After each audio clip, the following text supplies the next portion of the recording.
G'day, Anthea here for Ant's Pans Pantry. Today I'm going to try another recipe from the Everyday Cooking for Thermomix Families cooking chip, and it's called beef with dumplings. What's it called exactly? Beef stew with buttermilk dumplings. I've read through the recipe and done some preparation. The tips and tricks say that while the beef stew can be frozen, which is what I will need to do because it makes quite a large amount, the dumplings don't freeze well, and so if you're going to do it in or eat it in two lots, just make half the amount of dumplings and make another fresh batch when you reheat the frozen portion. So that's why I'll be doing half the batch of dumplings today, and I'm looking forward to it. So I've got out a number of my ingredients. I have lined the varoma tray with butter. That's what the dumplings get steamed in. And the recipe chips on the side of the Thermomix. Recipes by category. Meat dishes. And I'm looking for, what's it called? Wrong way. Beef stew with buttermilk dumplings, top one. Okay, the ingredients are 60 grams of butter, 230 grams of self-raising flour, 110 of buttermilk for the dumplings.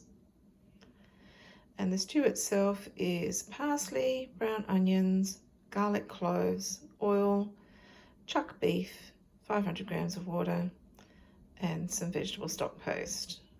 Carrots, 350 grams of carrots, some fresh thyme, tomato paste, bay leaves, etc. for flavour. So the recipe for 800 grams is going to make us about 6 portions. So that's why I'm going to freeze half. Alright, let's get started. I've greased the varoma tray ready for the dumplings. Now we start with the butter.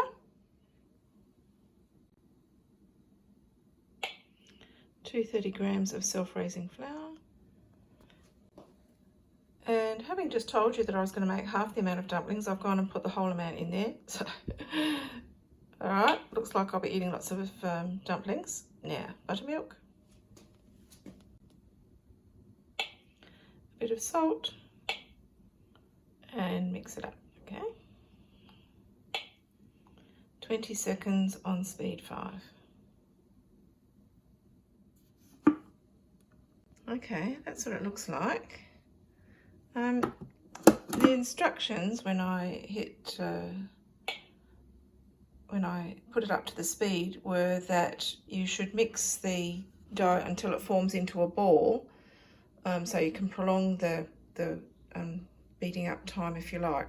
So what I might do is get the spatula and scrape it all back in again and put it in for a few more seconds. It's always fun doing something for the first time. So I've scraped off the lid and scraped down the mixture, and I don't know if it needs 20 seconds to form into a ball, like another 20 seconds. We'll turn it to 5 and just have a look.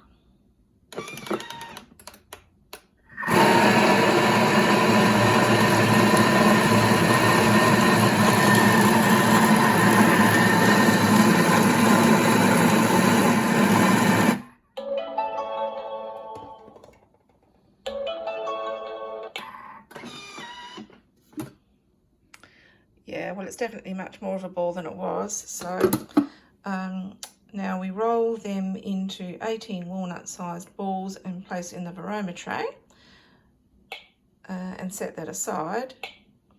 And I'm going to do that while the stew is cooking for its first half, because that has to cook for 35 minutes or so. So that'll give me time to make the dumplings into balls, because they only go on for the last part of the cooking.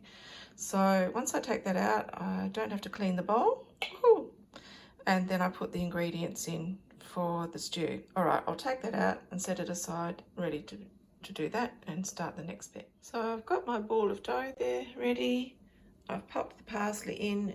Obviously the bowl is still quite messy with bits of flour and butter in it. I'm guessing that doesn't matter because it will help to thicken the stew.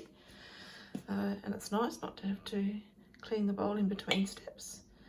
All right, we're going to chop the parsley.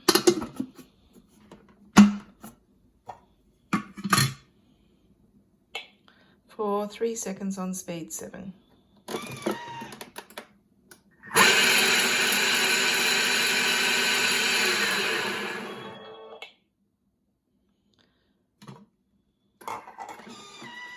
Says to transfer that to a bowl and set aside. From the picture it looks like they sprinkled the parsley on over the top rather than cooking it in, so I guess that's what that's for. And then the next step will be to start off with the onions. All right, I'll take them out the parsley. I've got my parsley set aside. I've decided I don't need to scrape out the bowl very carefully because a bit of parsley in the stew is going to be delicious. I do love the smell of parsley. The next step is the onions, the brown onions that I've chopped in half.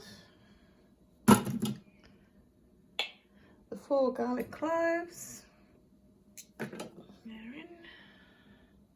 Next, 30 grams of olive oil.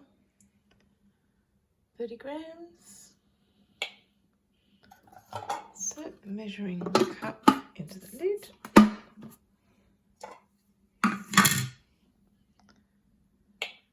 And 3 seconds on speed 7.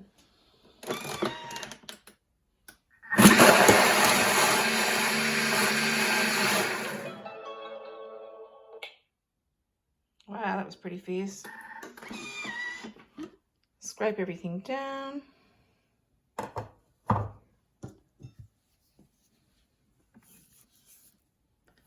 Can't believe how it mashes that onion and garlic just in 3 seconds. It's fantastic.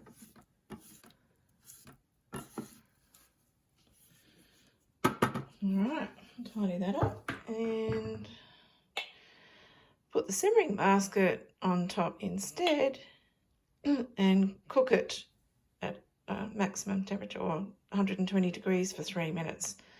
Okay, all ready to go. 3 minutes, speed 1.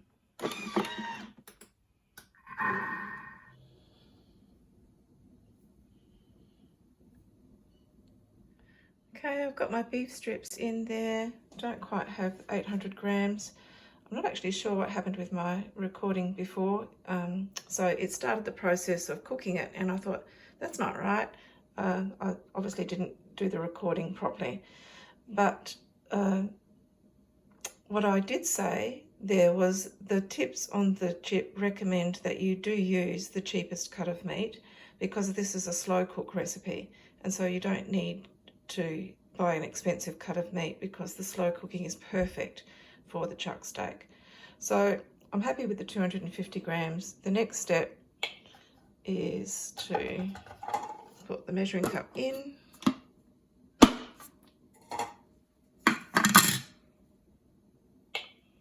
Cook it for 2 minutes at 120 degrees on reverse speed 1.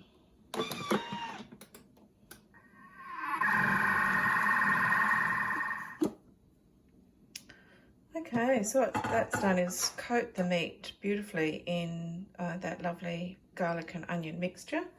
And now we add 500 grams of water.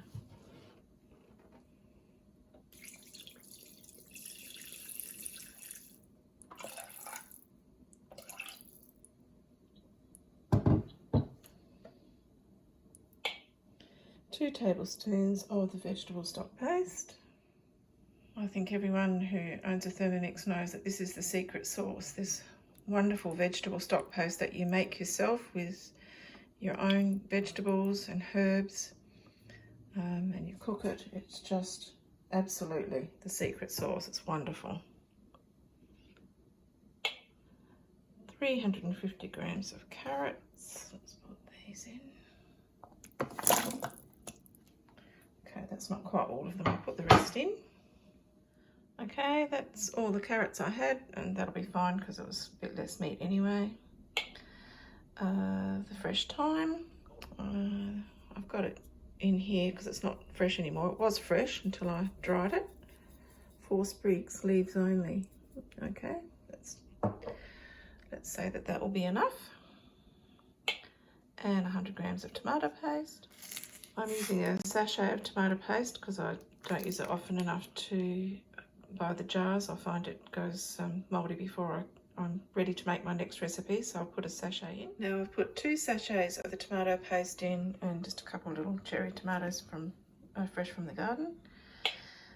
3 bay leaves, some salt and pepper, and then we'll be cooking it for 45 minutes at 80 degrees reverse so that it doesn't chop into the meat or the carrots. So just on speed 1 or speed stirring reverse, 45 minutes at 80 degrees. I'll put the salt and pepper in and get it going. Okay, that's the 45-minute mark, and it looks so delicious. The next step is to put the varoma with the dumplings into position. I'm actually going to put some zucchini in there though, because I got given these lovely little fresh zucchinis from someone's garden, and I think they'll cook nicely in the last 30 minutes or so. So there we go. That's my dumplings in the varoma tray. And now that gets cooked at varoma temperature, which is the hottest that this Thermomix can go, for 35 minutes. Once again, reverse, 1 stirring speed.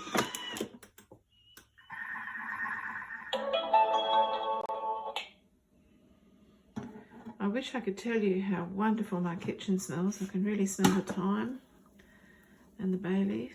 Look at those dumplings. They've risen beautifully with that self-raising flour. I'll take them off. There it is. Wow. All right, I need to take bay leaves out. 1, 2,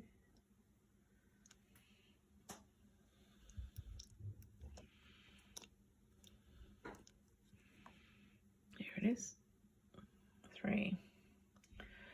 All right, pop it all in a dish and we'll have a taste. There we are, ready to eat, looking delicious.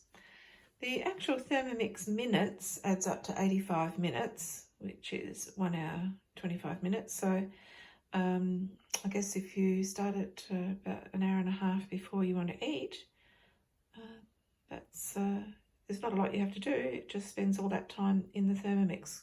So let's give it a taste.